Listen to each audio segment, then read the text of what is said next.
Filho, ainda dá tempo. Semana passada teve o Enem, né? E como isso daqui é bom para nós falarmos do período do Enem. Porque todos os anos a gente vê os adolescentes, os jovens, numa histeria, arrancando a roupa porque o portão se fechou. É ou não é verdade? Sim ou não, pessoal? Ih, falei igual Universal de novo, né? Sim ou não, pessoal?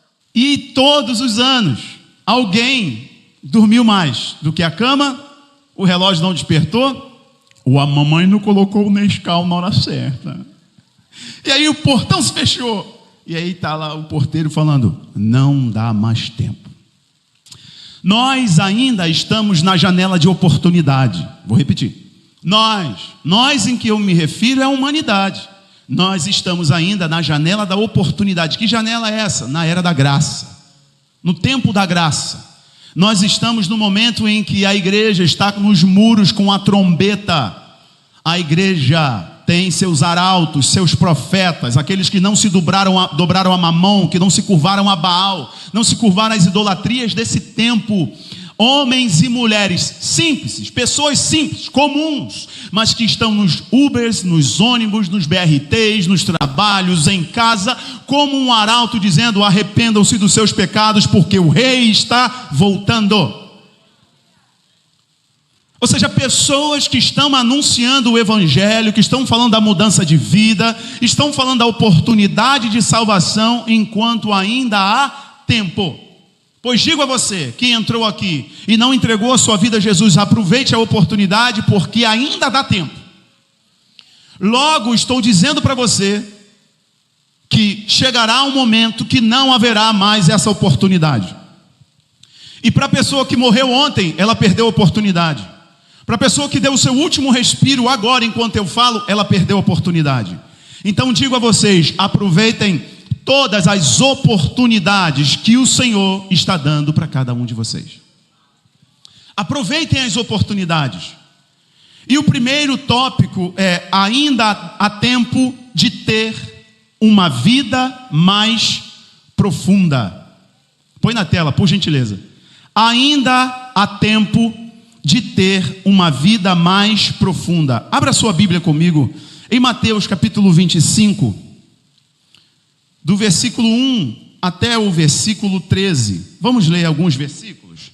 Portanto, o reino dos céus será semelhante a 10 virgens, que pegaram suas candeias e saíram para encontrar-se com o noivo. Vamos voltar, porque tem gente que está encontrando ainda. Vai lá, abre a sua Bíblia em Mateus, o primeiro livro do Novo Testamento. Mateus capítulo 25. Jesus vai inaugurar uma série de parábolas, de palavras escatológicas. Palavras sobre a sua vinda e a restauração de todas as coisas. Mateus 25 faz parte disso e ele conta então uma história. Mateus 25, 1. Portanto, o reino dos céus será semelhante a 10 virgens que pegaram suas candeias e saíram para encontrar-se com o noivo. 5 delas eram sábias, mas outras 5 eram inconsequentes, ou nécias, ou imprudentes, como diz a sua versão aí. 3. As que eram inconsequentes, ao pegarem suas candeias, não levaram óleo de reserva consigo. Entretanto, as prudentes levaram óleo em vasilhas, junto com suas candeias. O noivo demorou a chegar, e todas ficaram com sono e adormeceram. Então percebam aqui, todas estavam indo para o mesmo lugar, todas tinham o mesmo propósito, o mesmo objetivo, todas elas carregavam candeias, e também todas elas pegaram no sono e adormeceram. Versículo 6. À meia-noite, ouviu-se um grito: eis que vem o noivo. O grito da meia-noite, o arauto, o brado, que a Bíblia vai dizer no brado do arcanjo, ao som da última trombeta. E aí vem o grito. O grito da meia-noite diz assim: vem o noivo, saí ao seu encontro. 7. Então todas as virgens acordaram e foram preparar suas candeias.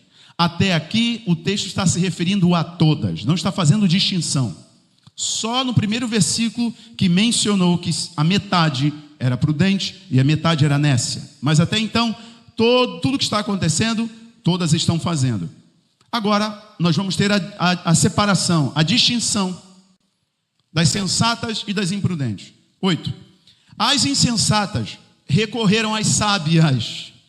Dá-nos um pouco do vosso azeite, porque as nossas candeias estão se apagando.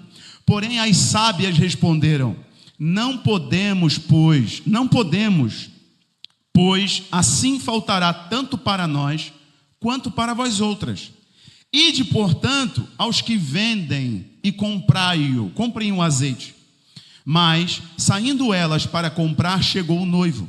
As virgens que estavam preparadas entraram com ele para o banquete de núpcias, e a porta foi fechada. 11.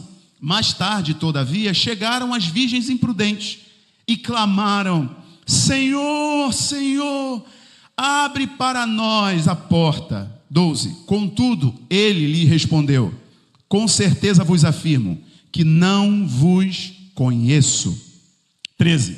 Portanto, vigiai, pois não sabeis o dia, tampouco a hora em que o Filho do Homem chegará. Meus irmãos, esta parábola é para mexer conosco. E Jesus a contou para poder mexer. Isso daqui ele estava falando para as pessoas de perto. Jesus está falando para os seus discípulos. Jesus está comunicando para a igreja. E percebam que, com muita constância, estarão dois no campo. Um subirá e o outro ficará. Ele faz um alerta de que muitos são chamados, mas poucos são escolhidos. Muitas pessoas vão ouvir o chamado. Muitas pessoas vão dizer assim: eu vou responder o chamado.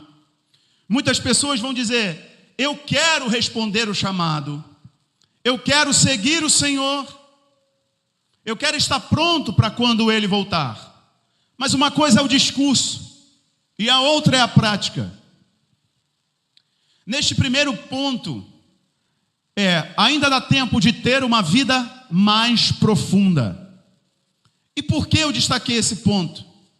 Porque tanto as prudentes como as nécias caminhavam juntas, ouviram o mesmo anúncio, viam o mesmo cenário, mas não carregavam o mesmo peso. As virgens sábias decidiram carregar as suas lamparinas, as suas candeias, para iluminar o caminho. E aqui há uma conexão com a palavra. A obra do Espírito Santo iluminando o nosso interior pelo poder da palavra. No Salmo 119, o salmista vai dizer assim: tua palavra é luz para os meus caminhos e lâmpada para os meus pés. Ou seja, eu só tenho clareza adiante, eu só tenho clareza do próximo passo por causa da palavra do Senhor. E Deus falar com você, Ele não vai terceirizar. O que Ele tem que falar com você, Ele vai falar com você. Só que Deus não fala de longe, porque Ele, se falar de longe, tu só vai ouvir barulho. São muitos ruídos, porque tua mente está muito ocupada com as coisas da vida. É trabalho, é dinheiro, é família, é filho. É você querendo ser uma personalidade nas redes sociais. Porque no Instagram todo mundo é bonito, só é feio no RG. A sua mente está com muita coisa. E é por isso que quando Deus vai falar com Israel, Ele usa a palavra ouça, Israel. E ouça aqui é falar ao pé do ouvido. Porque Deus chama os seus filhos para que eles possam ouvi-lo de perto.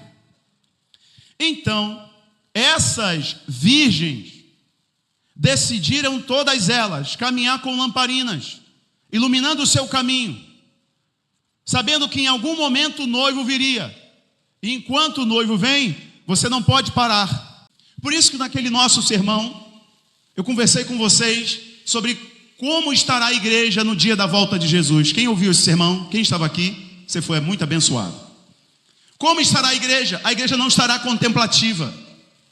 A igreja não estará parada, cantando holy, holy, holy. A igreja não estará assim. A igreja estará em pleno confronto com o sistema do mundo. A igreja estará crescendo, salvando vidas. O mundo estará em trevas, mas haverá luz no arraial de Israel. O mundo sofrerá com todo o que está declarado no livro de Apocalipse, não vou entrar em detalhes aqui não, da grande tribulação. Mas a igreja estará protegida pelo seu noivo. A igreja estará guardada pelo Senhor. Você estará guardado pelo Senhor. Nenhum de nós aqui alimentamos a visão escapista. Oh, Deus, me tira daqui, me livra daqui. Ai, não quero passar por nada disso. Me dá até palpitação em pensar na tribulação. Vem, Jesus, me tira daqui, me deixa morar no céu. Primeiro, você não vai morar no céu. A igreja não vai morar no céu. A terra o Senhor fez para os homens. Ele vai refazer essa terra e vai nos colocar aqui outra vez. Então nós não estamos desesperados para Deus nos tirar daqui. Nós estamos ardendo no coração para nos encontrar com Ele. É completamente diferente. Porque nós sabemos que o Senhor guarda os seus. O Senhor guarda os seus filhos. O Senhor protege os seus. E assim será no dia da volta de Jesus. Mas aqui Jesus está falando para os seus discípulos em Mateus capítulo 25, nesta parábola, que os dois tipos de virgem, as sábias e as nécias, decidiram caminhar com as suas lamparinas. Só que as sábias decidiram carregar um peso. Que peso? O peso do óleo extra. As duas caminhavam com as lamparinas acesas. Mas é uma irresponsabilidade você achar que você vai ter esse gás a vida toda. É uma irresponsabilidade você achar que você consegue na força do teu braço. É uma irresponsabilidade você achar que vai conseguir sustentar o teu casamento só na tua força. É uma irresponsabilidade você não consagrar a tua empresa ao Senhor. É uma irresponsabilidade você continuar caminhando sem óleo extra, sem a ajuda do Espírito Santo todos os dias. Porque no meio do caminho você tem que parar para se reabastecer. É por isso que o profeta nos disse: aviva, Senhor, a tua obra no meio dos anos. As virgens sábias sabiam que precisavam de óleo extra. E saber que precisa de óleo extra para abastecer a lamparina, para aquele óleo queimar, era carregar um peso. Elas tinham que carregar uma vasilha. E carregar óleo extra, que vasilha, Jesus usou essa palavra vasilha em outras ocasiões. Essa mesma palavra se conecta às vasilhas da viúva, quando o profeta multiplicou o azeite, dizendo: onde você arrumar vasilha tem azeite. E a viúva arrumou vasilha, tinha azeite se multiplicando. Quanto mais vasilha, mais azeite. A palavra aqui usada para vasilha, que carregava azeite reserva, óleo reserva para se queimar nas lamparinas e ter luz, são vasilhas que têm um peso para carregar. Quantas pessoas acham que não precisam desse peso para a caminhada? Aqui eu não estou falando de peso de religiosidade, mas aqui eu estou falando de uma dependência do Espírito Santo de Deus todos os dias da sua vida. Não sei vocês, mas eu dependo demais do Espírito Santo. Eu preciso demais do Espírito Santo. Eu preciso do Espírito Santo para tudo na minha vida. Eu preciso do Espírito Santo para dar um gabinete. Eu preciso do Espírito Santo para tocar a minha empresa. Eu preciso do Espírito Santo para criar os meus filhos. Eu preciso do Espírito Santo para aprender a lidar com a minha esposa, ela lidar comigo. Eu preciso do Espírito Santo no meu casamento. Eu preciso dele para tudo, porque ele me ensina, me aperfeiçoa até o dia da volta de Cristo. Mas alguém aqui precisa do Espírito Santo? Carregar uma segunda lamparina é dizer: eu preciso de uma vida mais profunda para me encontrar com o noivo. Não tem como se encontrar com Cristo com uma vida superficial. A vida superficial te leva de um domingo ao outro. A vida superficial é: eu tenho a minha lamparina, eu chego no culto, estou com outros irmãos com as suas lamparinas, com as suas vidas ali com azeite. E você não pode viver de um culto ao outro, porque isso significa que a tua espiritualidade depende de eventos. Ou seja, você está sempre em busca de um culto que tem um pregador, que ele prega assim, e você se arrepia, e você sai de lá voando no xaramanaia. E às vezes dá é legal, ok, me arrepiei, deu um oh aleluia. Mas isso é um evento. Quem tem uma vida profunda, ele não vive de evento. Ele sabe que um evento, qual evento? Um encontro com Cristo, encheu a sua vida de tal jeito, que agora ele não precisa de eventos, porque ele tem uma vida com Cristo. Nós estamos vendo uma geração que não tem dificuldade de entrar numa igreja. Elas têm dificuldade com profundidade. Elas não têm dificuldade de botar uma camisa Jesus Love. Uau, Jesus é amor. Elas não têm dificuldade de colocar no Spotify os louvores worship. Lindo, lindo, lindo. Quando o cara fecha ela, vá, pi, pi, pi, pi, pi. Nós não temos dificuldade com aparência religiosa. Seria muito fácil para mim aqui subir todo domingo com um ternão alinhado, cara sisuda, falar meia dúzia de língua estranha e não fazer vocês pensarem em ter uma vida livre através da vida de Jesus em vocês. Seria muito mais fácil ostentar uma espiritualidade de estética. Muito mais fácil. É mais difícil caminhar em uma vida com profundidade. Percebam que no final dessa história, Jesus vai dizer para aquelas que não são sábias: afastem-se de mim, porque eu nunca vos conheci. A palavra conhecer era muito utilizada para o relacionamento íntimo do homem com a mulher. Abraão conheceu Sara. Foi lá e coisaram. Conhecer, relação íntima. Ou seja, quando Jesus fala para aquelas virgens imprudentes: afastem-se de mim, porque eu nunca vos conheci, está dizendo, vocês nunca tiveram intimidade. O noivo está dizendo, vocês nunca tiveram intimidade. Ah, irmãos, me dá medo, me bate os joelhos. É quase um desespero. Em que quando eu estava no período da itinerância, rodando vários lugares do Brasil e do mundo, eu sempre me pegava na seguinte frase, era o Espírito Santo falando comigo: mais do que a sua voz ser conhecida entre os homens, que a sua voz, Rafael, seja conhecida no trono do Altíssimo. Tem muitas irmãzinhas, tem muitos irmãozinhos, tem muitos anônimos que abrem a boca e o trono de Deus conhece o eco da voz dele lá em cima. E há muitos famosos que têm estética, que têm performance, mas não têm intimidade. Já perderam a lamparina reserva, o azeite reserva. A vida cristã não é superficialidade, não é vir num culto, postar ali na fora, na lugares altos. Glória a Deus, bombou, palavra foi top, e a semana toda lascada diante de Deus. A vida cristã é um convite a você se despir do velho homem todos os dias, esmurrar o teu corpo e falar: eu não aceito quem eu era ontem, eu quero ser novo hoje. Será que Deus está falando com alguém aqui ou é só comigo, hein? O convite à vida cristã é isso. Aqui não tem ninguém perfeito, mas só tem um detalhe: são imperfeitos que não se aceitam. Não se aceitam. Pastor, a igreja Lugares Altos aceita todo mundo? Sim, todo mundo. Todo mundo. Mentiroso, gay, ladrão, todos, fofoqueiro, porque aos olhos de Deus, o adúltero, o fofoqueiro, todos são pecadores, e não há pecadinho ou pecadão. A diferença é que nós não nos aceitamos desse jeito. Todos nós queremos mudar. Então não tem essa história: vem do jeito que você está, fica aí do jeito que você está, fica aí, fica confortável. Não fica confortável não. O evangelho não é conforto, é confronto. Eu quero ser confrontado, por quê? Porque eu não sou bom. Não sou bom, hein? Desculpe te decepcionar. Eu não sou bom.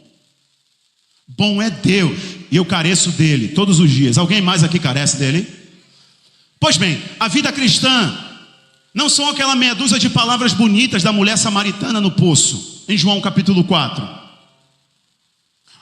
Eu sei que tu és profeta. Muitos querem isso, querem a profecia, o encanto do místico, o encanto da revelação ou do revelamento. Querem medir a sua espiritualidade por isso, pelo incompreensível, os oráculos, o sobrenatural. Que sobrenatural? Revelar o CPF? Eu já sei o meu. Revelar meu nome? Eu já sei o meu, não precisa. A vida cristã é: se você soubesse quem fala contigo, tu me pediria água, e eu te daria uma água que do teu interior fluiria rios de água viva. Jesus falava para a mulher samaritana que ela não precisava fazer um post no Instagram dizendo: colei com Jesus, foi top. Não. Ele queria impactar a vida dela de tal modo que ela deixasse tudo para trás e seguisse na vida que ele propôs. Então, meus irmãos, caminhar com vasilhas reservas é você saber que você depende profundamente do Espírito Santo. Em algum momento, você vai precisar desse azeite reserva. As prudentes carregavam o peso. O que é o peso, pastor? O peso do óleo reserva, o peso do secreto, o peso da intimidade. A vida profunda tem um preço, o preço de quem decidiu não mais viver no raso. Eu já contei essa história para vocês e vou ser objetivo agora, daqui para frente. Repito essa história.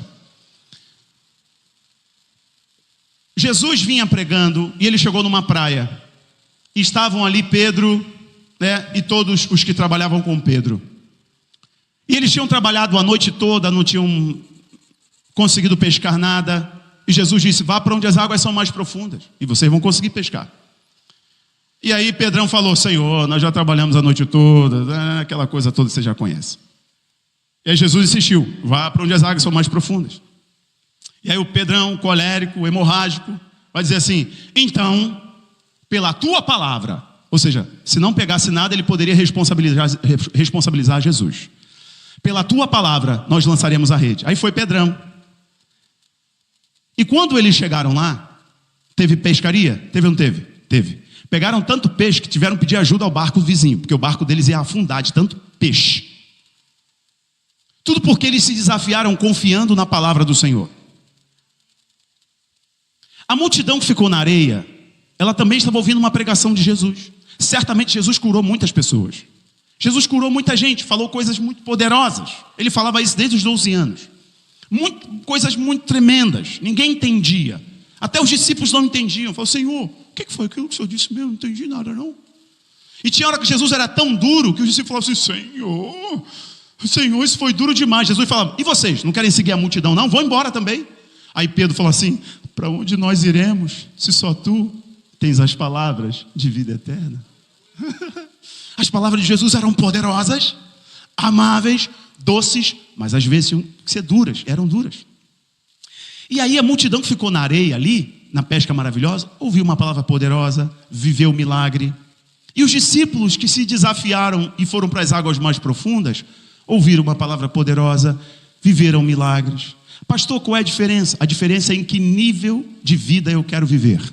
Se eu quero viver em lugar sólido, raso, onde as águas batem só no tornozelo, eu posso repetir o testemunho dos outros. Eu vou até ouvir uma palavra, eu vou me emocionar. Eu posso até seguir ali, mas eu vou continuar sendo raso. Mas se você se desafiar a ir onde as águas são mais profundas, a fé exige risco. E se você assumir o risco de viver pela fé, você volta como discípulo de Cristo. Você não se torna mais aquele que espera a multidão para poder olhar para o lado e ter alguma âncora. Você se desafia. Quando ninguém foi, você acreditou, você foi e o Senhor fez na tua vida. Ou seja, a vida cristã é assumir o risco de viver pela fé. Então, nesse primeiro ponto ainda dá tempo de viver uma vida mais profunda. Ainda há tempo de você se tornar alguém que tem vasilhas e não só lâmpadas. Porque carregar lâmpada é o que todo mundo vê. É o que todo mundo vê. Todo mundo acha que é fácil ser o pastor Rafael. Vir aqui e pregar é a parte mais fácil. Vir aqui e trazer o sermão para vocês é a parte mais fácil. Vir aqui e cantar algumas canções é a parte mais fácil. A parte mais difícil é carregar as vasilhas cheias de azeite e manter essas vasilhas cheias de azeite. Vamos ao segundo ponto. Ainda dá tempo de ser livre. Fala comigo assim: ainda dá tempo de ser livre. Marcos capítulo 5, do versículo 18 ao versículo 20. E diz assim, eu vou ler rápido aqui para a gente ganhar tempo. Marcos 5, 18 ao 20. E entrando ele no barco, rogava-lhe o que fora endemoniado, que o deixasse estar com ele. Vou ler novamente. Marcos 5, 18 ao 20. E entrando ele no barco, rogava-lhe o que fora endemoniado, que o deixasse a estar com ele. 19. Jesus, porém, não lhe permitiu, mas disse-lhe: vai para a tua casa, para os teus, e anuncia-lhes quão grandes coisas o Senhor te fez, e como teve misericórdia de ti. Ele foi e começou a anunciar em Decápolis quão grandes coisas Jesus lhe fizera, e todos se maravilharam. Irmãos, não há felicidade, escute isso, ou anote, você que tem o costume de anotar, não há felicidade. Na Bíblia, o termo felicidade é abundância de dias, ou abundância de alegria. Não há felicidade sem liberdade. Logo eu estou dizendo que alguém que ainda não conheceu a Cristo não sabe o que é felicidade. Porque ele mesmo disse: se o Filho vos libertar, verdadeiramente sereis livres. Logo, só há felicidade na pessoa de Cristo. Porque uma pessoa que ainda é escrava, ela não sabe o que é felicidade. Salmo 16, versículo 11, diz assim: tu me farás conhecer a vereda da vida, na tua presença a plenitude de alegria. Romanos capítulo 15, versículo 13: e o Deus da esperança vos encha de todo gozo e paz no vosso crer. João 16, 22: ninguém vos tirará a vossa alegria. Vou repetir para vocês João 8, 36: se pois o Filho vos libertar, verdadeiramente sereis livres. Essa vida livre nos permite viver uma vida em abundância. O que Jesus disse em João capítulo 10, versículo 10: eu vim para que vocês tenham vida e a tenham em abundância. Há tempo de você ser feliz, mas essa felicidade só pode vir com a libertação plena da sua vida. Não tem como um escravo ser feliz, porque a sua vida está na mão de outrem. Digo a você, talvez a sua vida tenha sido uma gangorra, momentos de felicidade, momentos de depressão, topos de montanhas e fundos de vales. Você se sente aprisionado. Parece que tudo dá errado para você. Nada dá certo para mim, pastor. E você tem buscado felicidade no seu trabalho, se tornou um workaholic. Você tem buscado momentos de felicidade no álcool e ele entorpece a sua mente, e quando passa o seu efeito vem a ressaca e tu tá lascado. Você tem buscado felicidade na maconha e depois vem aquela lombeira em você e tu percebe, passa o dia, tu está até esquecendo o teu nome.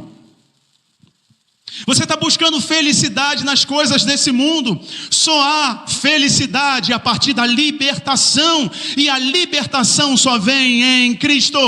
Toda pessoa que ainda não conheceu a Cristo, ela não descobriu o que é a felicidade. Talvez você casou para ser feliz, tomou a decisão errada. Porque o teu cônjuge não vai te fazer feliz por mais que ele te ame. Não faça isso. Encontre a felicidade, encontre o senso de propósito, encontre o norte para a tua vida. Encontre alguém que pode te transformar de dentro para fora. Aí sim, você pode olhar para o seu cônjuge e no amor dele, o amor te completa. Não há felicidade em alguém que ainda não conheceu a Cristo. Por quê, pastor? Porque ela ainda é escrava do pecado. E a Bíblia me ensina que o salário do pecado é mas o dom gratuito de Deus é a vida e vida eterna. Portanto, se você está nessa jornada louca, nessa jornada insana, que nunca vai fechar a conta de buscar felicidade nesse mundo, para de correr atrás do vento, como diz a música antiga. Está na hora de você permitir que a verdadeira liberdade alcance a tua vida e você seja feliz. Como, pastor? Entregando a sua vida a Cristo e Ele subjugando o pecado, destruindo o poder do pecado em você e te fazendo livre. Portanto, só há felicidade em Cristo Jesus. Fora disso, há lampejos, há momentos de alegria. Momentos de alegria. E o diabo é estrategista. Ele sabe que ele não pode mudar a natureza do inferno, mas ele pode plantar flores no caminho para o mesmo. A igreja sabe do poder do pecado, mas a igreja conhece o poder da libertação que o sangue de Cristo pode promover. Irmãos, uma coisa muito interessante é que para pessoas que viveram dias difíceis, como este endemoniado de Gadara, que nós lemos em Marcos, nós não sabemos quanto tempo esse endemoniado gadareno, ele ficou endemoniado. Mas a gente consegue perceber que ele ficou ali muito tempo, porque a Bíblia diz que ele vivia nos túmulos. Então, quando a Bíblia quer dizer muito tempo, ele fala que ali era a morada dele, ali era a casa dele. Mas não significa que ele não tinha casa, mas ele foi expulso de sua casa. Porque quando Jesus o liberta, o que Jesus fala para ele? Vai para a tua casa e fala para os teus o que o Senhor fez contigo. Esse homem se tornou escravo dos demônios. E algumas pessoas olham para essa história e ficam assustadas. Mas enquanto elas não se rendem a Cristo, também são escravas. Não tem como você dizer que a verdade liberta e ainda ser escravo de vícios. Não tem como você falar que Deus é maravilhoso e você ser escravo da depressão. Não significa que você não vai ter depressão. Significa que se o mal chegou à tua porta, você sabe quem é poderoso para te libertar, sabe quem é poderoso para te curar. Você não pode ficar nessa condição para sempre. Você não pode ficar nessa condição. Não aceito, não aceito. Quando alguns irmãos aqui chegam até mim e falam assim: pastor, eu estou passando por uma situação, antes dele terminar a frase, eu digo: eu não aceito, eu repreendo, eu cancelo em nome de Jesus. Por quê? Porque esse é meu papel. Esse é o papel do crente, não aceitar a condição que o mundo está apresentando. Te apresentaram um diagnóstico essa semana, obrigado Espírito Santo. Te apresentaram um diagnóstico essa semana, aí onde você estiver, levanta a sua mão se você não fez ainda, diz: eu cancelo, eu repreendo, em nome de Jesus Cristo, eu sou templo do Espírito Santo, eu serei curado, eu serei sarada, em nome de Jesus. Irmãos, então voltando à história aqui do endemoniado gadareno, ainda há tempo de você ser livre. O cara vivia muito tempo sobre o domínio do diabo. Sobre o domínio do diabo. Era uma escravidão. Portanto, se era escravidão, ele estava dominado pelo diabo, dominado pelo pecado. Ele não era livre, obviamente. Esse texto quer nos ensinar que todas as pessoas sem Jesus são escravas. Escravas do pecado. Escrava da natureza adâmica, natureza dominada pelo pecado.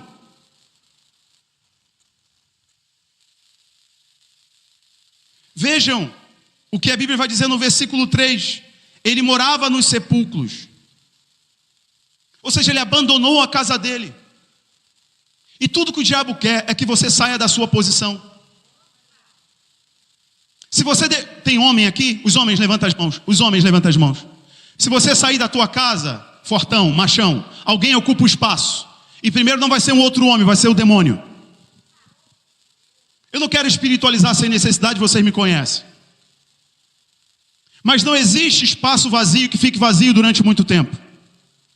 A Bíblia conta que esse homem vivia nos túmulos, mas ele tinha casa.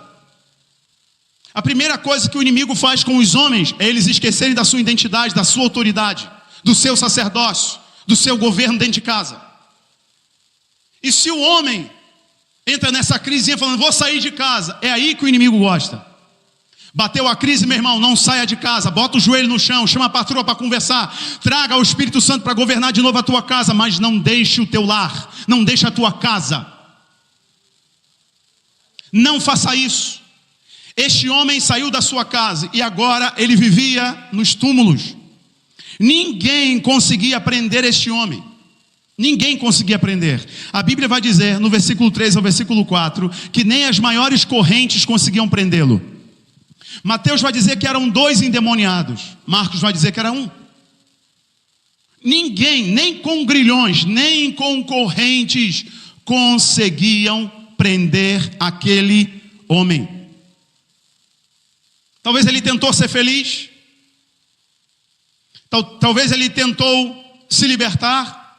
Em momentos de lucidez, Ele tentou buscar uma saída, mas ele era um espetáculo de vergonha. Ele era um espetáculo de dor. Vejam o que a Bíblia vai dizer neste texto aqui. Quando Jesus liberta este homem, a cidade inteira fica espantada, fica horrorizada. A cidade inteira manda Jesus sair dali. Os produtores dos porcos, quando os demônios vão para os porcos e os porcos se precipitam, os produtores, os donos dos porcos, que era uma legião, se é uma legião, entre 5 e 6 mil porcos, se jogam no precipício. Os homens daquela cidade mandam Jesus correr. Sai daqui, nós não te queremos. Por quê? É muito mais do que um endemoniado. É muito mais do que Mateus dizendo 2. Era uma cidade dominada pelos demônios. E o mundo espiritual não reconhece canção bonita. O mundo espiritual não reconhece sabonete ungido, rosa ungida, sal grosso de Israel. O mundo espiritual não reconhece o tá amarrado. O mundo espiritual reconhece a autoridade. Eu vou repetir. O mundo espiritual reconhece a autoridade. Pastor, que autoridade é essa? É a autoridade que há no nome de Jesus. Lembra do primeiro tópico? Há tempo de ter uma vida mais profunda? Não sei se vocês lembram do sermão de domingo passado, em que a pastora ministrou a poder no nome de Jesus. Ela chegou a citar uma história no livro de Atos, que os filhos de um sacerdote decidiram expulsar um demônio. E quando eles foram expulsar o demônio olhou para ele e falou assim: peraí, Paulo eu conheço, Jesus eu conheço, mas vocês eu nunca ouvi falar. Os demônios falaram para eles. Ou seja, o nome de Paulo eu conheço, porque Paulo tem autoridade, ele é conhecido no mundo espiritual. Os apóstolos, os demônios conhecem. A roupa deles curava, a sombra deles, Jesus estava morto. Mas você, quem você é? A gente não te conhece. O mundo espiritual só reconhece a autoridade. Levanta a sua mão e fala assim comigo: eu carrego essa autoridade. Fala com convicção em nome de Jesus, assim: eu carrego essa autoridade. Então na sua casa não tenha medo de levantar a tua mão. Pode ser de madrugada, meu irmão, pode ser em qualquer hora. Levanta a tua mão, erga a tua mão na posição de autoridade. Cancele o mal, repreende, porque o mundo espiritual conhece a tua voz. Você tem intimidade com Deus, você tem vida com Deus, o mundo espiritual conhece a tua voz.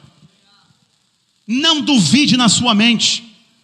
Você está sentado com Cristo nas regiões espirituais, Efésios capítulo 2. Nós que outrora éramos escravos do pecado, dominados pela natureza adâmica, agora, como Paulo escrevendo aos Coríntios, nós somos nova criatura, ou seja, feito de uma matéria-prima nova. Que matéria-prima é essa? Cristo. Nós fomos refeitos em Jesus Cristo. Agora não há mais nenhum poder de acusação contra a tua vida.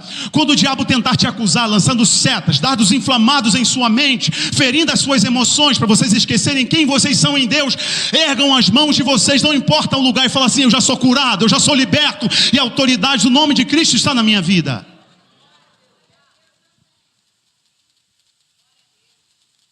Quando você deixar Jesus te libertar, você vai descobrir o que é a verdadeira felicidade. Porque ainda dá tempo de você ser feliz. Mulher que está me ouvindo, ainda há tempo de você ser feliz. Homem que está me ouvindo, não se desespere, ainda dá tempo de você ser feliz. Felicidade de você não se esconder mais. Felicidade de você ter um propósito de vida. Felicidade de você viver sem culpa, sem peso. Irmãos, quantas pessoas carregam culpas e mais culpas e mais culpas?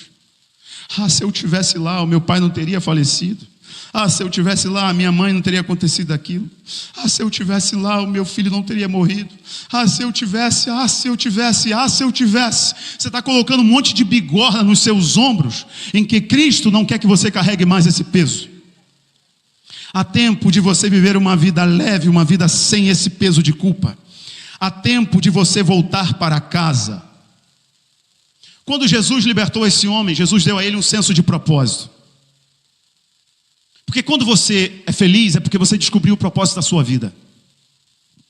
Duro é quando você é bem-sucedido naquilo que você não foi chamado para ser. Vai ter um senso de incompletude, eu estou incompleto. Mas você tem dinheiro? Tenho. Você tem seu carro do ano? Tenho. Você tem sua casa? Tenho. Você tem seus filhos? Tenho. Tem uma boa esposa? Tenho. Mas eu me sinto incompleto. Por quê? Eu ainda não encontrei o meu propósito de vida. Jesus provou para esse homem qual era o propósito de vida dele. Este ex-endemoniado com uma legião em seu corpo. Jesus diz assim para ele, em determinado momento, em que os homens expulsam Jesus dali daquela região, que era uma região de gentios, Jesus entra no barco, porque Jesus não insistia com quem não queria sua presença. É só você que insiste. Jesus não insistia. Paulinho, se você não é bem-vindo no lugar, não vá lá. Se não creem na mensagem que você prega, pregue em outro lugar. Se não reconhecem o chamado de Deus na tua vida, outro vai reconhecer. Jesus, quando liberou os seus 72 discípulos, ele disse assim, se vocês entrarem numa casa e houver paz, saudar com paz. Se houver paz, tudo bem. Se não tiver, saiam. Vocês vão sacudir a poeira, deem as costas e não voltem ali nunca mais. Jesus libertou o endemoniado, uma legião de demônios. Aquele espetáculo, os demônios entrando nos porcos, os porcos se precipitando.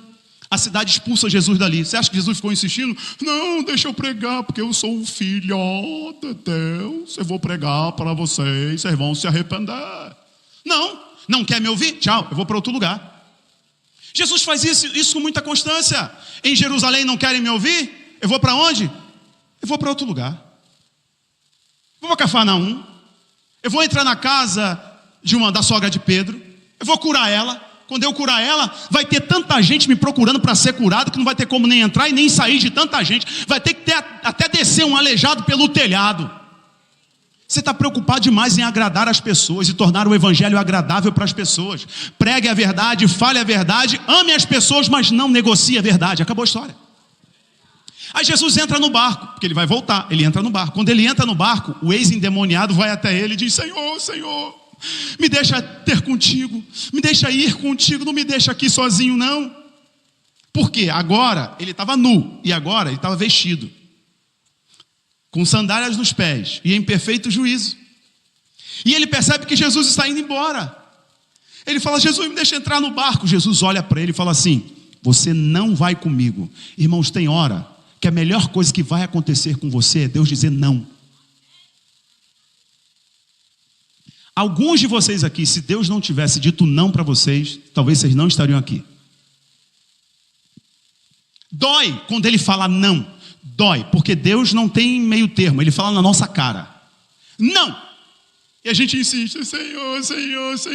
Irmã, Deus está insistindo com você, está sendo paciente. Ele falou para você, aquele rapaz não é para você. Você vai cair numa cilada. Ele está falando, não! Aí você está insistindo. Aí ele bota uma placa para você ler, uma placa. Só que você está andando a 120 por hora, não está conseguindo ler a placa. Baixa a bola, bota o pé no freio, deixa o Espírito Santo governar a tua mente. Anda mais devagar que você vai ler assim, sai, furada, laço do capeta. Exclua namoro, aplique isso na sua vida, nos seus negócios. Deus está colocando um monte de placas. Só que você está indo muito rápido, aí você não consegue ler. Então, por que Deus não fala comigo? Baixa. Ok. Aí esse homem quer ir no barco com Jesus, ou seja, ele queria ser um discípulo de Jesus. Queria ser um discípulo de Jesus onde? Em Jerusalém, ou lá na Galileia, por onde Jesus pregasse entre os judeus. Só que ele era gentil. Aí o que Jesus faz? Provando que ainda dá tempo de você ser feliz, ser livre. Porque não existe felicidade sem liberdade. Jesus olha para ele e fala assim, não, você não vai comigo. Vai para a sua casa, vai para os seus e anuncia tudo quanto o Senhor fez por você. E a Bíblia diz que esse homem percorreu Decápolis e todos ficavam maravilhados. Dá tempo para você. Dá tempo para você, sabe por quê? Esse endemoniado aqui, ele não teve que fazer quebra de maldição. Irmãos, eu tenho uma raiva com esse negócio de quebra de maldição. Desculpe usar essa expressão, eu tenho uma raiva. Esse endemoniado aqui, ele teve que fazer um curso de quebra de maldição com Jesus Cristo. Ele teve que fazer um curso de quebra de maldição com Pedro, Tiago e João. Ele tinha quantos demônios? No mínimo 5.000 no seu corpo. O que aconteceu com ele? O peso da palavra de Jesus. O problema é que nós não acreditamos na palavra. Nós preferimos cursinhos com gurus espirituais. Porque se nós pegarmos isso aqui e decidirmos viver, ninguém nos segura, ninguém nos para mais. Ninguém para a igreja de Cristo Jesus. E a igreja de Cristo Jesus não é um CNPJ, não é a lugares altos. Nós somos parte da igreja de Cristo Jesus. A igreja de Cristo é um corpo vivo, poderoso, atuante, transformador da sociedade. Eu não sei se eu estou falando coisa demais, mas eu quero te encorajar a você receber o que esse homem recebeu. Jesus disse para ele: não, você não vai comigo. Não vai comigo. Por quê? Porque tem um propósito para você. Na verdade, eu quero fazer uma conjectura com vocês aqui. Talvez esse homem ficou possesso porque o inferno sabia do potencial dele. É uma conjectura, tá bom? Não está no texto, eu estou conjecturando. Porque quando Jesus liberta ele, Jesus já torna ele um missionário. E tu acha que o mundo espiritual não te sonda? Tu acha que o mundo espiritual não percebe, não capta? De como Deus está te forjando, de como Deus está te preparando, de como Ele está te treinando para na hora certa você abrir a sua boca e trazer uma multidão para o reino dele. Meu Deus do céu, será que eu estou pregando só para mim ou tem mais alguém aqui para receber isso hoje? Será que em todos esses anos da sua vida você não percebeu que tudo que te aconteceu foi Deus forjando você? E forjar não é bonito, é marreta e fogo. Marretada até você chegar na forma que Ele quer. E a forma é a estatura de Cristo. Todos os dias o Senhor vai te aperfeiçoar. Todos os dias o Senhor vai te mudar. E Senhor, me molda, me aperfeiçoa. Pode bater, fala na minha cara, eu sei que dói. Mas se o Senhor me corrigir é porque o Senhor me ama.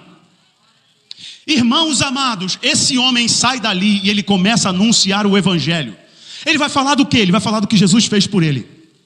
Ele não sabia muito bem das parábolas de Jesus. Ele ouviu as parábolas de Jesus? Ouviu? Ele teve tempo de ouvir as parábolas? Ele teve tempo de ouvir o sermão da montanha? Não, ele não teve tempo de ouvir nada. O que ele teve? Ele teve um encontro poderoso com Jesus. Tudo que você precisa é demonstrar o que aconteceu contigo no momento desse encontro. Eu sei. Eu estava na UTI, praticamente morto. E Ele me visitou e me levantou. Você sabe o que aconteceu contigo quando você entregou sua vida a Jesus? Então abra a tua boca e anuncie, porque ainda há tempo de ser feliz. Ainda há tempo de você ser livre. Você acredita nisso? Vamos correr. Ainda há tempo de ser curado. Fala assim comigo: ainda há tempo de ser curado.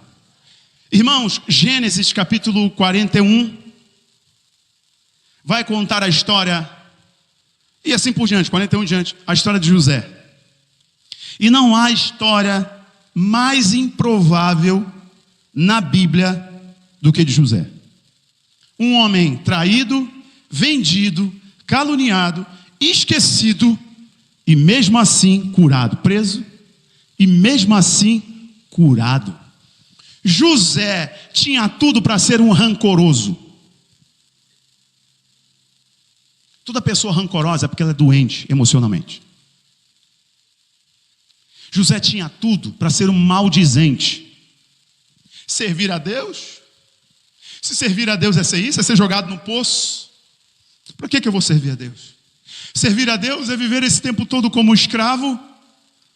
Escravo dos ismaelitas, escravo de Potifar, ser jogado em prisões, não me alimentar direito, ser condenado falsamente, injuriado.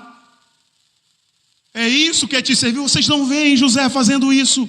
Então não há história melhor para este ponto aqui, de há tempo de ser curado, perdoar e ser curado, do que José. José, irmãos, poderia ter governado o Egito com o coração cheio de vingança. Ele poderia. Falou assim, quando chegar a minha hora, eles vão ver. Eles vão ver. Ele preferiu governar com o coração cheio de Deus. Quando seus irmãos voltam para o Egito, e quando sabem que era José que se tornou governador do Egito, Os irmãos esperavam vingança. Os irmãos esperavam punição. E José diz assim na mesa: não foram vocês que fizeram isso comigo, mas foi o Senhor. Irmãos, eu tenho testemunhado isso. E vou dar um conselho como pastor de vocês: não respondam à ofensa. Não respondam à ofensa. Não respondam à injustiça. Porque quando alguém te persegue,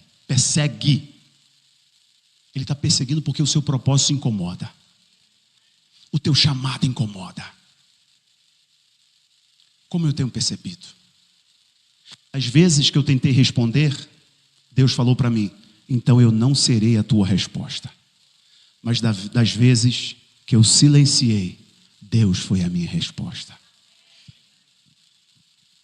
Recentemente, Deus disse para mim: não responda. Você não precisa responder. Eu serei a tua resposta. Quero liberar essa palavra para alguns de vocês. Talvez está aqui engasgado, ó. Eu tinha que dar essa resposta. Eu tinha que ter falado, mas não falei. Que bom. Que bom. Vai falar como? Fale com os teus joelhos. Dobre o teu joelho. Porque se quiser falar com o Senhor teu Deus, entra no teu quarto. Fala a Ele que está em secreto. Ele vai te ouvir. Fale com os teus joelhos. Ore. Porque aqueles que te julgaram falsamente, aqueles que te caluniaram, quando o Senhor der a resposta, eles vão te procurar. Eles vão achar que você vai estar todo vingativo. Aí você vai falar assim: não foi você não. Tudo foi a mão de Deus. Essa palavra é para alguém, guarde aí no seu coração. Irmãos, o perdão, ele não muda o passado, ele não muda o fato, não muda o que aconteceu lá. Mas o perdão, ele tem o poder de ressignificar o teu futuro. Porque quem não perdoa está sempre carregando um peso. Talvez você entrou aqui dizendo: eu não vou perdoar porque quem errou foi ele. Mas quem está carregando o peso é você. Você está carregando um peso que não é teu. Há um tempo atrás, enquanto a gente estava no Fire, eu contei uma história para vocês. E nesse penúltimo tópico, eu quero usar essa história aqui novamente. Eu ouvi isso de um grande pastor. Uma história genuína, verdadeira, e trago para vocês. Esse pastor estava pregando. E nesse sermão, nessa pregação, ele falava sobre o perdão. O poder que o perdão tem. O poder do perdão. E o pastor dizia: o perdão cura. O perdão liberta. E aí, uma pessoa entrou justamente neste momento que ele falava sobre o perdão. Que o perdão curava, o perdão libertava. Você deve perdoar o seu pai. Perdoe a sua mãe. E aí esse rapaz ficou lá atrás. Quando o culto acabou, ele foi na direção do pastor. Cheio de vingança no coração, cheio de ódio. E humanamente esse rapaz tinha razão. Ele chegou até o pastor e disse: o senhor está falando de perdão porque tu não sabe quem foi meu pai. E o pastor olhando dizia: quem foi seu pai? Tu está falando que tem que perdoar porque tu não passou pelo que eu passei. E o pastor dizia: sim, eu não sei, mas experimente perdoar. Como eu vou perdoar aquele monstro? E o pastor disse: eu te desafio. Se você perdoar aquele monstro, Deus vai transformar um monstro e vai transformar você, porque você também é um monstro por dentro. Falou na cara dele. Ele olhou para o pastor e falou assim: tu não sabe, eu chegava em casa, via meu pai, com uma mão ele agarrava no pescoço da minha mãe, prendendo ela na parede, com a outra mão ele esbofeteava ela. Até que chegou um dia, eu não aguentei, eu cresci. Cheguei um dia em casa, vi meu pai esgoelando a minha mãe, sufocando a minha mãe, esbofeteando ela. Eu parti para cima dele, eu soquei a cara dele, ele me socou, eu derrubei ele no chão. Tem 18 anos que eu não olho na cara do meu pai, aquele monstro. O pastor olhou para ele e falou assim: pois se você for até ele agora e pedir perdão a ele, e sua vida não for liberta, eu rasgo a minha Bíblia e deixo de ser pastor. Ele não vai me ouvir. Tem 18 anos que eu não entro na casa dos meus pais. A minha mãe está com ele até hoje, aquele traste. E a minha mãe ainda é da igreja. Como que ela consegue conviver com aquele monstro? E o pastor disse: entra lá. Não fale outra coisa a não ser erguer os braços e dizer: pai, me perdoe. Se você fizer isso, você vai ver o Espírito Santo vai encher a tua vida na mesma hora. E o rapaz falou: pois se não der certo, eu volto aqui e tu rasga a Bíblia. O pastor falou: eu vou estar te esperando. E o rapaz correu dali, a casa dele é perto da igreja. Correu lá, estava tendo jogo de futebol. O pai dele estava sentado no sofá, em frente à TV. Ele chegou suando, não querendo ir, mas desafiado pelo pastor. Parou na frente do pai. O pai assistindo a TV. Ele parou na frente do pai e fez o que o pastor mandou, abriu os braços. Quando ele abriu os braços, o pai fez assim, tentando enxergar a televisão e fingindo que ele não estava ali. Ele chegou mais perto. O olho começou a lacrimejar. A voz querendo sair, mas ele segurando. O ódio travando a voz dele. A amargura travando a voz dele. Até que ele lembrou da fala do pastor: só peça perdão. Ele disse: pai, me perdoa. O pai deu um salto do sofá, pulou nele, os dois rolaram no chão. Ele dizia: pai, me perdoa. O pai dizia: filho, me perdoa. Pai, me perdoa. Filho, me perdoa. Pai, me perdoa. Filho, me perdoa. A mãe veio da cozinha, e quando veio dali, a mãe começou a falar em língua, dizendo: Jesus, eu oro há 18 anos por isso, e agora eu estou vendo o Senhor entrar na minha casa. Sem perceber, os dois começaram a falar em línguas, foram batizados com o Espírito Santo, na hora, os dois, por causa do perdão. Quantas pessoas querem ser cheias de Deus, mas ainda não falam com o irmão? Não falam com o pai? Dizem: eu sou livre, eu sou livre. Eu sou livre, livre nada. Você não consegue perdoar o teu pai, você não consegue perdoar a tua mãe. Não é quem está certo ou quem está errado, é quem aprendeu a perdoar. Ainda dá tempo de você liberar quem te feriu e você ser totalmente curado. Ainda dá tempo de você recuperar e curar a sua identidade, porque aquele trauma do passado distorceu a tua identidade. Você não consegue se relacionar direito por causa daquele trauma do passado. Está na hora, não de fazer regressão, é de você trazer a sua memória, pegar seu telefone e ligar para alguém. Mandar uma mensagem ainda hoje. Não fale muita coisa, só diga: me perdoe. Não fale muito, me perdoe em nome de Jesus Cristo. Basta, o trabalho está feito. Você não carregará mais culpa, não carregará mais peso. O diabo não encontrará mais terreno favorável para lançar maldição na tua vida. Ainda há tempo de você ser curado e perdoar. Ainda há tempo de fazer grandes coisas, e nós vamos concluir. Ainda há tempo de fazer grandes coisas. Oh, meu Deus. Essa para mim é a melhor parte. Josué, capítulo 14, versículo 6. Vamos ler juntos? Eu gosto de ler a palavra com vocês aqui durante o culto, vocês sabem disso. Josué, capítulo 14, versículo 6. Eu vou esperar para você abrir. Tem aí, Leandro? Se tiver, põe. Se não tiver, não tem problema não. Ainda há tempo de fazer grandes coisas. Josué, capítulo 14, versículo 6 diz assim, a minha versão: então, os filhos de Judá chegaram a Josué em Gilgal, e Calebe, filho de Jefoné, o quenezeu, lhe disse. Josué já era o líder do povo, ok? Moisés tinha morrido.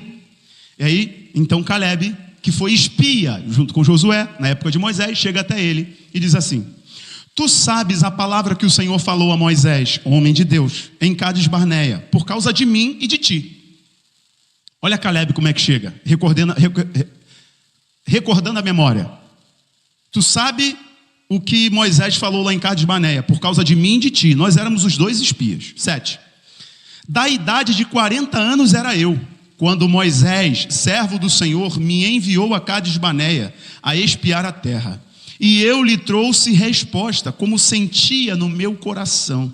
8. Mas meus irmãos que subiram comigo fizeram derreter o coração do povo. Eu, porém, perseverei em seguir o Senhor meu Deus. Ou seja, Caleb sabia que na terra tinha gigantes, mas ainda assim ele perseverou em Deus. Versículo 9. Então Moisés naquele dia jurou, dizendo: certamente a terra que pisou o teu pé será tua e de teus filhos, em herança perpetuamente, pois perseverás em seguir o Senhor meu Deus. Versículo 10. E agora, eis que o Senhor me conservou em vida, como disse, 45 anos há agora, desde que o Senhor falou esta palavra a Moisés, andando Israel ainda no deserto. E agora, eis que já hoje sou da idade de 85 anos. 11. E ainda hoje estou tão forte como no dia em que Moisés me enviou. Qual a minha força então era, tão é agora a minha força para a guerra, e para sair e para entrar. 12. E agora, pois, dá-me este monte que o Senhor falou aquele dia, pois naquele dia tu ouviste que os anaquins, que eram gigantes, estão ali, grandes e fortes cidades ali. Porventura o Senhor será comigo para os expelir, como o Senhor disse. 13. E Josué o abençoou e deu a Caleb, filho de Jefoné, Hebrom por herança. Portanto, Hebrom foi cidade de Caleb, filho de Jefoné, o quenezeu, em herança até o dia de hoje, porque perseveraram em seguir o Senhor Deus de Israel. 15 para a gente terminar. E era antes o nome de Hebrom, Kiriat Arba, porque Arba foi um grande homem entre os anaquins, e a terra repousou da guerra. Olha essa história que nós lemos. Há tempo, ainda há tempo de fazer grandes coisas. Fala para o teu irmão aí, vai lá, fala assim para ele: ainda dá tempo de você fazer grandes coisas. Irmãos, há tempo de fazermos grandes coisas. Você ainda vai viver grandes coisas. Você ainda vai viver coisas extraordinárias, coisas grandiosas. Me deixa liberar essa palavra em fé aqui para a sua vida. Em fé. Olha a história que nós lemos. Josué e Caleb estavam entre os espias que Moisés enviou para olhar a terra prometida. Moisés mandou quanto? 12 espias. 10 voltaram dizendo assim: pelo amor de Deus, Moisés, faz isso não, Moisés. Ali tem gigantes, Moisés. É uma terra que a gente é como gafanhoto perto deles. Eles vão atropelar a gente, Moisés. Não tem como, é impossível. 10. Aí chega Josué e Caleb. Esta é a terra que o Senhor nos confiou. Lá mana leite e mel. O relato de Josué e Caleb deu fôlego a Moisés. E Moisés disse: vamos. É como ter um grito em Israel: eia, subamos e possuamos a terra. E eles foram, relato de 2 homens. Deixa eu falar uma coisa para vocês, o maluco do Bruno está aí. Bruno é doidinho. Quando eu mostrei o galpão aqui para o Bruno, eu falei para ele assim: meu irmão, porque outras pessoas tinham falado: pastor, faz isso não, pastor.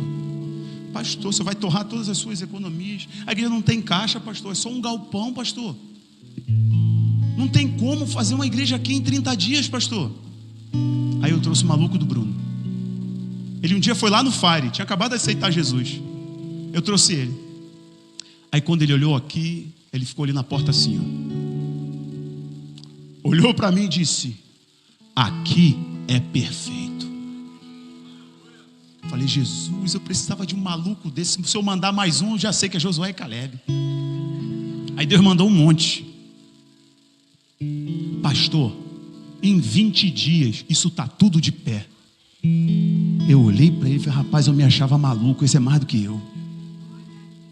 Um líder, às vezes ele tem a palavra do Senhor, mas ele é um ser humano. Ele é um ser humano e tem muitas responsabilidades. a melhor coisa é ter um Josué e um Caleb do lado. Tá todo mundo dizendo não, tá Josué do lado. Ei, essa é a oportunidade. A vitória vai vir, o testemunho vai ser muito grande. Josué e Caleb foram esses caras. Moisés, é a nossa terra, Moisés. 2 homens para recarregar um cacho de uva, Moisés. É ali, mana, leite e mel da terra. Passaram-se 45 anos. Ele tinha agora 85 anos. Chegou para Josué. Josué está fazendo a partilha da terra, a divisão da terra. Você fica com esse pedaço, você fica com esse pedaço, essa tribo fica com esse pedaço. E está ele lá na fila. Ele não está naquela fila agora não. Ele entrou nessa fila quando ele foi espiar a terra. Porque tem um monte de profeta de obra pronta. Não está ralando, não está dando sangue, não está suando e quer sentar na janela. O Caleb entrou nessa fila da recompensa quando ele decidiu enfrentar os gigantes. Você quer testemunho sem prova. Você quer testemunho sem pagar o preço. Você quer testemunho sem uma vida profunda. Caleb entrou nessa fila do testemunho quando ele decidiu enfrentar os gigantes. E ele está lá nessa fila, esperando. Josué está repartindo. Ele chega para Josué e fala assim: ó, eu estou esperando há 45 anos. Mas uma coisa eu sei, aquela mesma garra, aquele mesmo espírito, aquela mesma determinação que eliminou os gigantes, vai ser a mesma que vai eliminar esses gigantes que aí estão. Me dá a minha terra por herança. Eu quero liberar essa palavra para a sua vida agora, para a sua vida. Não importa se você está novo, não importa se você já está mais calejado, com a quilometragem mais rodada, mas se o Espírito Santo reger a tua vida, haverá um novo fôlego para você empreender, para você sonhar, para você viver coisa nova. Ei, mulher, se acalme, você ainda vai ser mãe, vai ter um casamento maravilhoso. Ei, homem, se acalme, você vai encontrar uma mulher de Deus. Ei, empresário, se acalme. Se houver fé no teu coração, tem poder do céu para fazer você viver grandes coisas. Ainda há tempo de você viver grandes coisas. Romanos capítulo 8, versículo 28. Sabemos em Deus que todas as coisas cooperam para o bem daqueles que amam a Deus e foram chamados de acordo com o seu propósito. Levanta a sua mão e fala assim: todas as coisas vão cooperar. Eu não sei de onde virá o recurso, eu não sei quem Deus vai usar, eu não sei o que vai acontecer. Eu sei de uma coisa: se a Bíblia diz todas as coisas cooperam, porque elas vão cooperar.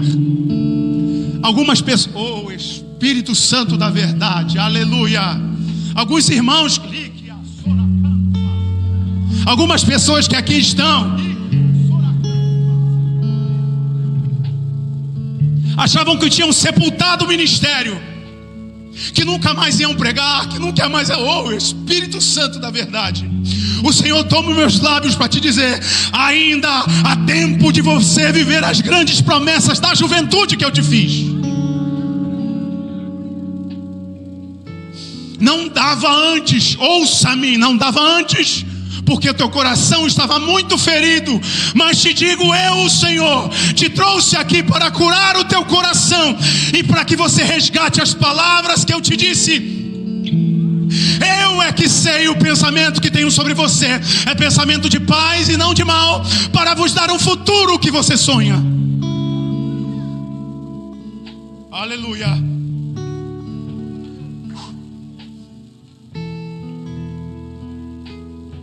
O Senhor me mostra uma borracha, literalmente uma borracha.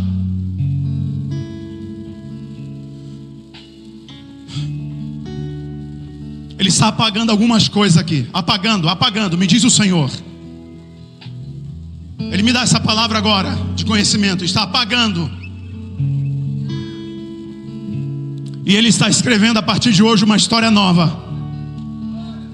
Eu estou falando de chamado, estou falando de ministério. Oh, irmãos, há uma graça diferente, há uma unção diferente aqui hoje. E o Senhor está me dizendo: há tempo de viver grandes coisas. Ainda dá tempo de viver grandes coisas. Ei, mulher, ei, marido, ei, filho, ei, mãe, ainda dá tempo de viver grandes coisas. Deixa eu andar para a gente concluir a mensagem e não ficar incompleta. Ainda dá tempo de ter esperança. João capítulo 18, versículo 10. vai contar a história do momento em que Jesus está no Getsemane e Pedro está carregando uma espada nas mãos. Pedro entrou na fila errada. Não era para Pedro estar naquela fila, na fila de quem fere. Pedro devia estar na fila de quem cura. Pedro entrou na fila de quem fere, e ele viu Malco, auxiliar do sacerdote do templo, se aproximar. E quando Malco chegou perto, Pedro não deu uma espadada aleatória. Tinha pouca luz, era escuro. O homem era auxiliar do sacerdote. Deixa eu explicar para você quem era ele. Malco era considerado o prefeito do templo. Ele era o ouvido do templo. Malco já era figura conhecida dos discípulos. Malco era figura conhecida no templo em Jerusalém. Pedro, quando vê ele se aproximando, e foi bem perto, porque ele estava bem do lado quando Judas beijou o rosto de Jesus. Ele estava perto.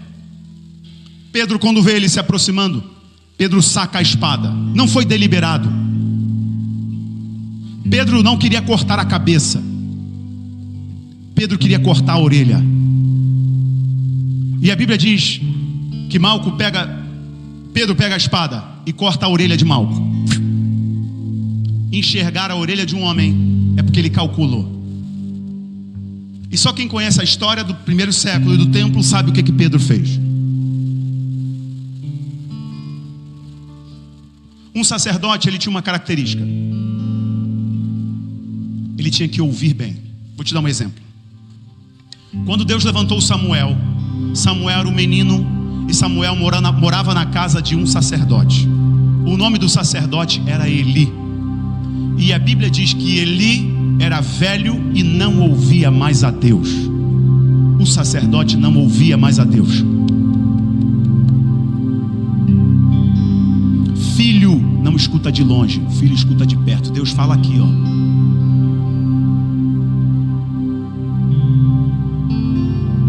Quando Deus chamou Samuel, ele chamou pelo nome. Samuel era o menino e Deus diz: Samuel. Samuel acorda de madrugada e vai até Eli: Senhor, Senhor, o Senhor me chamou? E ele diz: não, filho, eu não te chamei não. Volta a dormir. Samuel vai dormir. Aí Deus diz: Samuel. Senhor, Senhor, Eli, sacerdote, o Senhor me chamou? Eu vi o Senhor me chamar. Não, filho, não te chamei. Aí até que o sacerdote percebeu: essa voz, eu sabia como era essa voz. Agora eu não escuto mais, mas eu sabia. Isso é tão doloroso, né? A pessoa ouvia a voz de Deus. Deus entregava visões, revelações. A pessoa profetizava, visitava no hospital, orava de madrugada. Eli era assim. E Eli vai dizer: Samuel é o Criador dos céus e da terra. Ele quer falar contigo. Quando ele te chamar, menino, diz assim: eis-me aqui, Senhor. Fala, o teu servo ouve. Vai deitar. Samuel foi deitar. Samuel, eis-me aqui, Senhor. Fala, o teu servo ouve. A gente acha que Deus falou de longe, né?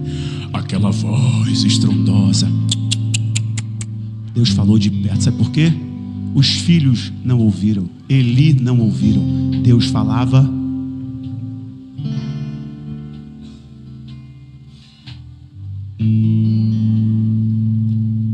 O auxiliar do sacerdote, Malco, ele era os ouvidos do sacerdote. Quando Pedro corta a orelha de Malco, Pedro estava cortando o futuro daquele homem. Aquele homem nunca mais poderia andar perto do sacerdote, porque o próprio sacerdote, para ser ungido, Levítico capítulo 21, a unção, sabe como é que acontecia a unção do sacerdote? Ungia a cabeça, ungia os pés e ungia a orelha. Malco representava os ouvidos dos sacerdotes Pedro, quando corta a orelha de Malco, está dizendo: eu estou tirando o teu futuro. Tu não trabalha nunca mais, tu não anda no templo nunca mais, tu não faz parte mais desse sacerdócio nunca. Ele não era sacerdote, era auxiliar, mas ele não podia andar mais perto, porque não servia mais, não podia mais ouvir. Aí o que Jesus faz? Pega a orelha de Malco no chão. É como se dissesse assim: a esperança que foi roubada, eu estou devolvendo hoje. Eu não sei o que foi cortado de você, eu não sei o que foi tirado de você. Eu sei de uma coisa: ainda dá tempo de ter esperança. Não perca a esperança. O Senhor te trouxe aqui para você sair cheio de esperança.